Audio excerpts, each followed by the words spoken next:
Time for 8 Mile Chase. Before we get into the chases, let's have a Mere Supply segment brought to you by Head Radio. So now, like we did at the end of Season 3, we're into the Sounds of Liberty, where we'll only hear music from Grand Theft Auto 3 and Liberty City stories a bit more expanded than just Head Radio and Lips 106. In this episode, we'll have 4 main chases plus 2 supplementary warm-ups, or whatever you want to call them, and we'll have that for this one and the next one.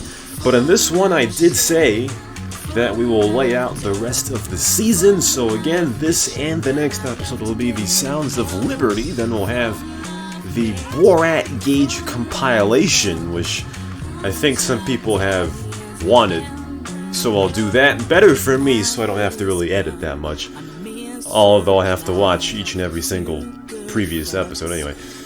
But the final 3 episodes will be chase showcases for all 3 cities, similar to a format that we'll see in this episode, but with likely better chases. So we'll start off with the Los Santos Chase Showcase, then the San Fierro Chase Showcase, and then the Las Venturas Chase Showcase, which should include about a half an hour of chases from each specific city to end off the series.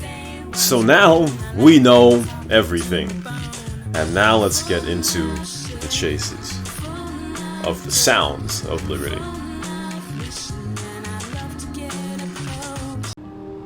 Time for 8 Mile Chase and the Sounds of Liberty.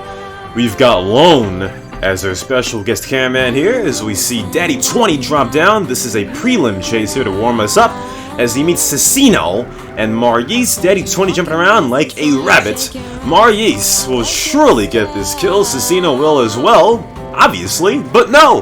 Daddy 20 goes for the jack somehow and arrests Marius before he gets taken down by Marius, and Cecino gets destroyed by Bega as he comes up. What a fail there by Marius and Cecino to warm us up into the 8 Mile Chase. Prelim to the first chase, we see 187 Halko Holdel as we knock into a pole, obviously. Coughlin and Good Guy Jay, the cops, going after Halko Holdel as we hit another pole, obviously.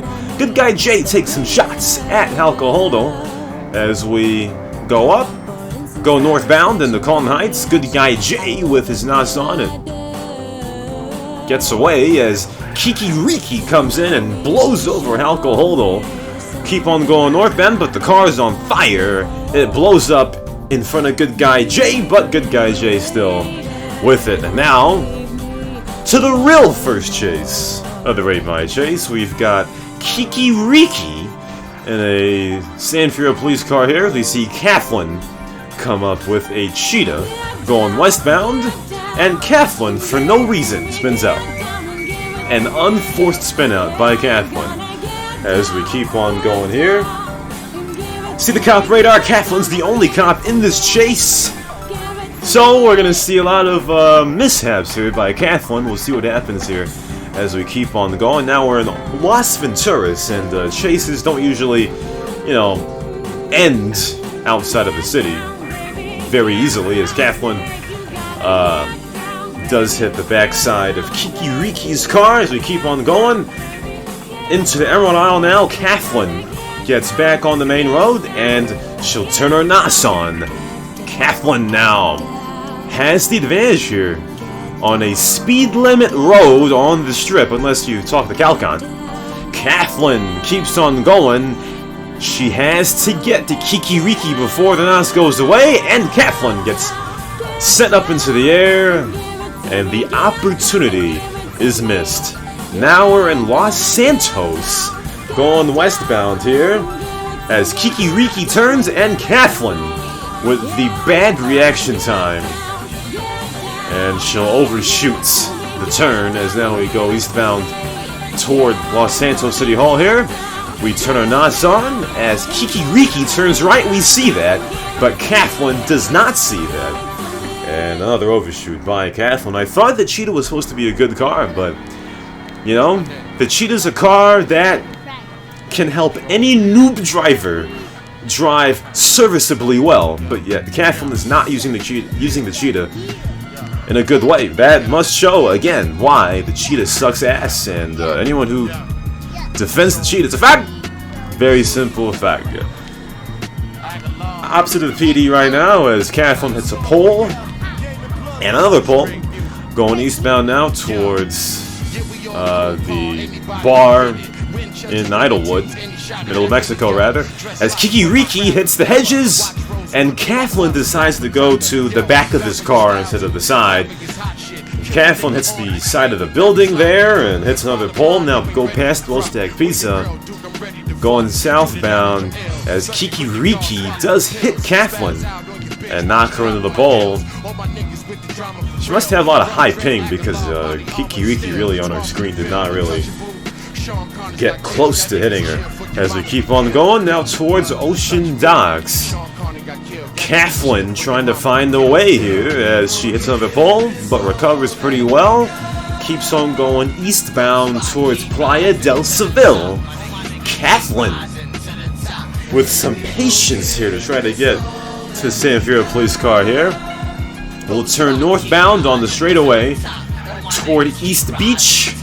Kathleen, I believe, has her NOS on.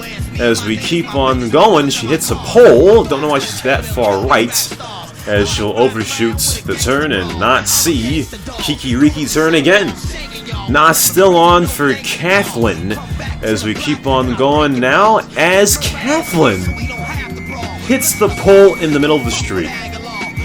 One of the biggest roads in the city, and Kathleen still hits dead center that pole as she hits another pole. And we keep on going now northbound back in Commerce toward the PD. Kathleen will some way or somehow avoid the pillar right there as we keep on going eastbound past the FBI station. Another turn by Kiki Riki, and Kathleen does not turn very well. I really can't get it. No wonder why Kathleen usually has a passenger seat cop in her car, or is a passenger seat cop. And now we turn back northbound. Kiki Riki obviously trolling Kathleen right now as we keep on going. Kiki Riki turns right and kind of got caught up, but Kathleen goes on the inside track instead of going to the outside to try to stunt Kiki Riki's advance. Another missed opportunity for Kathleen as we keep on going again. Going northbound, NOS on for Kathleen as she hits a pole and spins out again. 9th pole hit of the chase by Kathleen. As we keep on going, now we're in northeastern Red County as we knock into Kathleen by accident. I will say that was not her fault, but she'll get out of the car and she will fix it. Now we're in Richmond going to Mulholland as Kiki Riki does a great job to prevent Kathleen's advance and knocks her into the front of a house. Now in Jefferson, a lot of chase cuts in this one here. We love our 1v1s going southbound from Jefferson to Jefferson. Kathleen hits her 10th pole.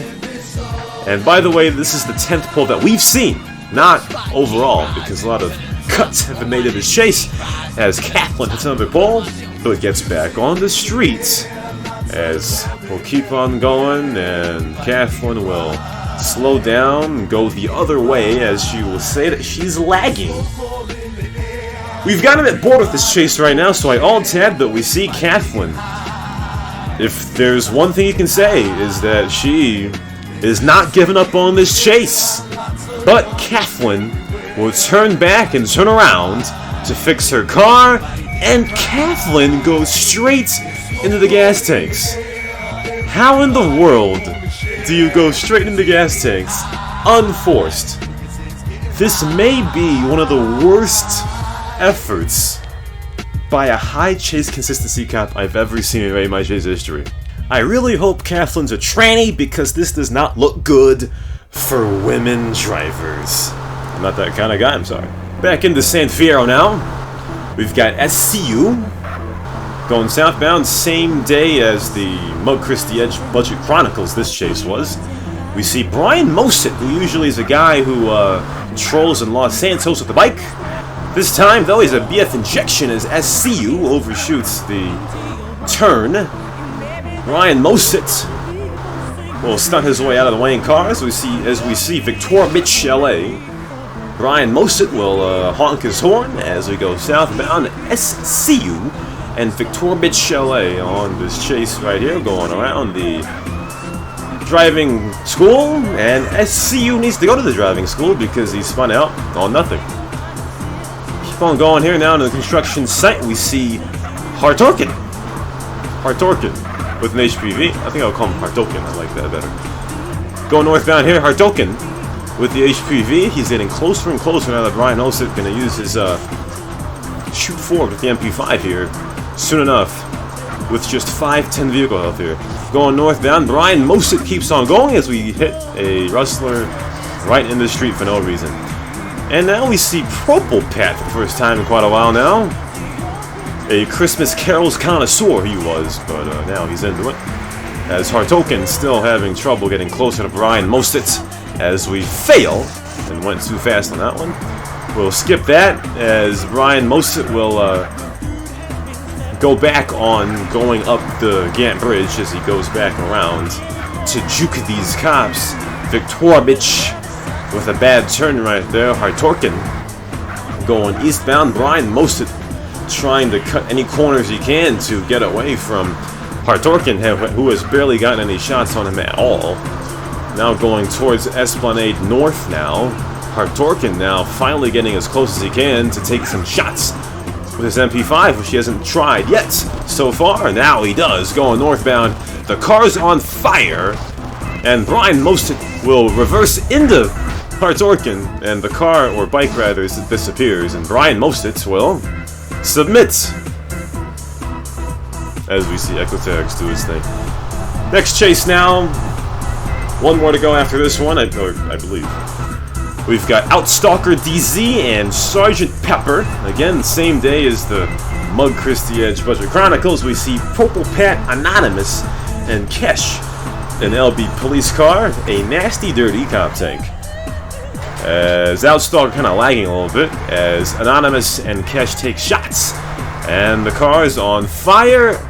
Stalker gets out of the train tracks, the car blows up, and he's paused. And Sergeant Pepper has disappeared, as Kesh and Anonymous are shooting at a paused guy. And they're still trying to shoot at the paused guy. I don't think they've realized that yet. As the car does disappear, we see Sergeant Pepper come out of nowhere with the Albanian colors. Sergeant Pepper is just running around like a headless chicken right now as Kesh will go over the railing. Anonymous is still aiming at the guy who's paused, for God's sake, as Kesh goes up and beats Outstalker DZ with a dildo. Only Kesh, ladies and gentlemen, will do this. Please put this in the chase. Well, we got it. Purple Pat takes some stomps, and Sergeant Pepper comes up. He runs straight to the car, and none of the cops are looking at their car being jacked. Kesh too busy beating the guy with the dildo, and Anonymous is too fawned over by the Didlo, as he says, beating.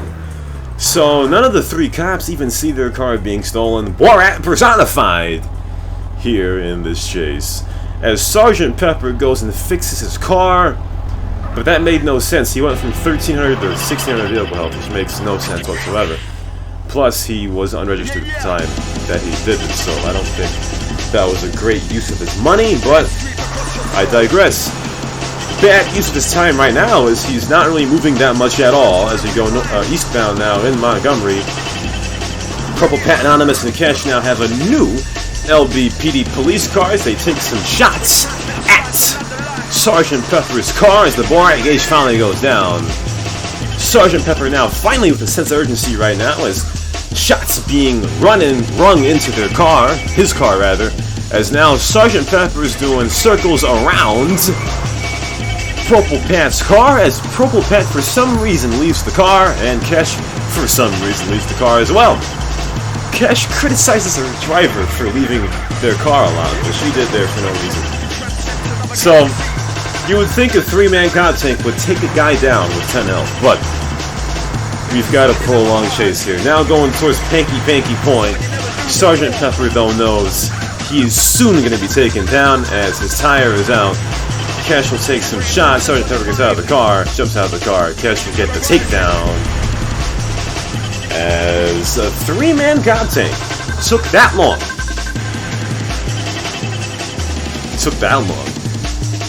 Final chase of the part 1 of the Sounds of Liberty. We see Axorsh getting chased by Candy Ass in and Infernus now in Whetstone. Infernus versus Ranger, as Axorsh will go up and drop down just like Ghostful did in the first Raid My Chase, but with a Ranger. Axorsh will get back onto the road as Candy Ass going at him with the fastest car in San Andreas. Keep on going now toward the race start here in Mount Chiliad. He'll actually go up Mount Chiliad. This will be a bit interesting, I believe, as Candy Ass has no way to get around him right now. He just has to wait for the opportunity. This is the opportunity, as Axorsh will knock himself off Mount Chiliad. He'll get back on the wheels, knocks on from Candy Ass, but he's still behind him. They'll go down the downhill as Axorsh will spin out into the sign, and he'll try to go back up Mount Chiliad. Candy Ass is not still on, and now Axorsh will go up a way of Mount Chiliad that is lightly treaded. As we go up here, Candy Ass obviously is to be careful, as you always have to be going up Mount Chiliad. Axorsh knocks over Candy Ass, but Candy Ass able to recover pretty well here. This is the real volatile area, as we see 5 in a Lustler. Axorsh now has Candy Ass where he wants him to be. The tightrope of Mount Chiliad here, as Axorsh is trying to get Candy Ass knocked off the mountain, but Candy Ass has a fairly strong car, not in durability, but in kind of ramming power. And he's got Axorsh up the hill, as Axorsh now goes up and over Candy Ass's car, and his plan backfires on him as he drops off Mount Chiliad himself. He's still on his back, and he's still on his back still, as he gets out of the car, and 5 comes in for the arrest while knocking over the Ranger. Though Candy Ass, it seems, has no car. Bonus coverage here. This was right after seeing Axorsh get arrested. El Partisan comes in. We see Kiki Mikia and Simps Pias and good guy Jay in Infernus is right here. They'll take some shots at El Partisan, and El Partisan jumps into the water by accident as Kiki Mikia comes out of the car, and El Partisan is swimming in the water, and good guy Jay will waste his Infernus as 5 got the arrest. It's never worth losing your car for an arrest. Borat personified by the American.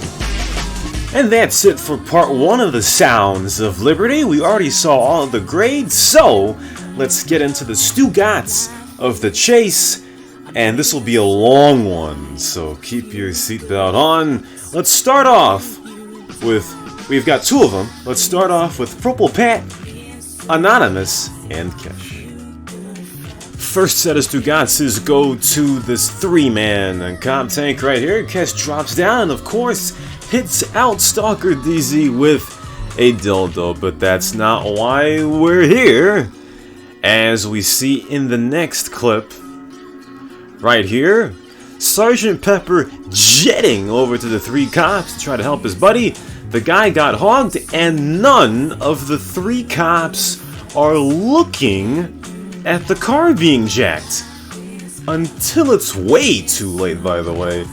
It took about a half a second for them to actually notice that Sergeant Pepper took that car and turned warrant through his lag. You gotta know where your car is at all times. Second part of the Stugatz, the first clip we'll see out of 3 from Kathleen. Cop 101, though this is Cop 101 already because Kathleen already has a Cheetah, the Babbiest sports car, in the game. And you would think with the Babbiest sports car in the game, she'll be able to capitalize on here because Kiki Riki here crashed just a bit into those hedges and had to slightly back up in order to get out of the way of them. And this is the prime opportunity for Kathleen to pick up on Cop 101 because obviously when a warrant is stopped like that, a 1v1 chase outside of the city or anywhere, you gotta go to the outside and get around his car to take some shots from the side and from the front. But what does Kathleen do instead? What she does is do the wrong thing and go straight into the back of Kiki Riki's car. I mean, I don't really understand what she was thinking in the situation. It doesn't make sense to take shots from your left side when you crash into the back of the car. Plus, she had knots on, so this was a prime opportunity for her to get some shots on Kiki Riki here. Next situation in the Stugatz, we see Kiki Riki lightly grind up against the side of the building right here. And again, just like we saw in Little Mexico, this is a situation that Kathleen could have gotten around the side of this vehicle to get up and take some shots from the front and the side. But again, what does she do? The same thing wrong, as she goes up into the back side of the vehicle. And the funny thing is that she saw Kiki Riki go up against the building and she turned her NOS on in response, which is correct, but she didn't supplement that with being able to get to the side of the vehicle. I guess she felt the pressure of being on the camera, because you gotta be very patient in out-of-city chases like this to get ahead and get Kiki Riki, which she didn't do. As we start the clip again, and she spazzes out just like she did back in Little Mexico, crashing everything. Well, not really, that was the other clip, but big fail. And this one here needs no explanation. How does Kathleen go back on the chase, uncontested, to go fix her vehicle, and somehow she crashes into the gas tanks? This is a situation I just really can't explain, and have no idea how this could happen. No words at all. Kathleen, a Stugatz. And that does it. We'll get into part 2 of the Sounds of Liberty pretty soon, where the chases will probably be a bit more practical. See you next time. Nice chases.